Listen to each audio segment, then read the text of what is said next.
কুষ্টিয়ার ভেড়ামারার উপজেলার কুচিয়ামোড়া গ্রামের পান চাষী বাবুল হক।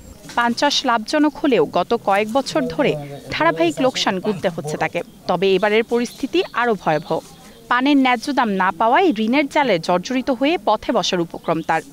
বেলা গেলা কিস্তিও দিচ্ছে না পান চাষির 5 পয়সা মূল্য নাই। আর পান চাষি বলে যে আগে চাষি একটা মূল্য ছিল 200-250 টাকা করে একটা এক বিড়া পান বেচলে দিনপত্তা কোনো রকম চলতো।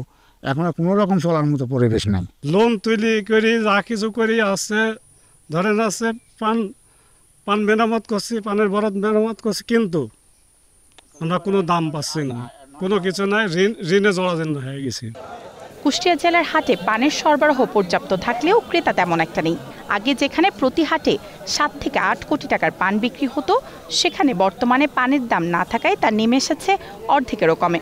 আগে এক বিড়া পান 150 টাকা থেকে 200 টাকায় বিক্রি হলেও বর্তমানে তা বিক্রি হচ্ছে মাত্র 30 থেকে 40 টাকায়। এমনকি 10 থেকে 15 টাকা বিড়াতেও পাওয়া যাচ্ছে পান। একটা লেবারের হাজিরি 1000-1200, আমার পান বেচা হচ্ছে 200-300। কি খায় আর কি দেয়? প্রতিবারই পানের বাজার এই সময় বেশি থাকে, এবারকে খুবই কম বাজার, কোনো জায়গাতে বেচা কেনা ভালো হচ্ছে না।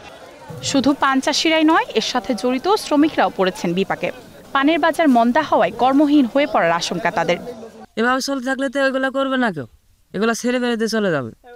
গেছেও প্রচুর মানুষ গেছে, অনেক মানুষ এই ছেড়ে বেড়াতে মনে করেন চলে গেছে। পানে ক্রেতা চাহিদা কমে যাওয়ায় এমন দরপতন হয়েছে বলে জানান হাট মালিকেরা। দেশে অনেক পান বর্জ্য হয়েছে, এই কারণের জন্য আপনার মোকামো পান খাচ্ছে না, দেশে পান অ্যাভেলেবেল, এই জন্য চাষিও মার খাচ্ছে, ব্যবসায়ীও মার খাচ্ছে। অ্যাভেলেবেল পান থাকার কারণের জন্য এই অবস্থা, কিন্তু চাষির খুব দুর্গতি অবস্থার মধ্যে আছে। একসময় ইংল্যান্ড, সৌদি আরব সহ মধ্যপ্রাচ্যের দেশগুলোতেও রপ্তানি হতো কুষ্টিয়ার পান। তবে ইউরোপের নিষেধাজ্ঞার কারণে বর্তমানে রপ্তানি কমেছে। এতে কুষ্টিয়ার পান শিল্পে তৈরি হয়েছে নতুন চ্যালেঞ্জ। তো এটা নির্ভর করছে যে চাহিদার উপরে।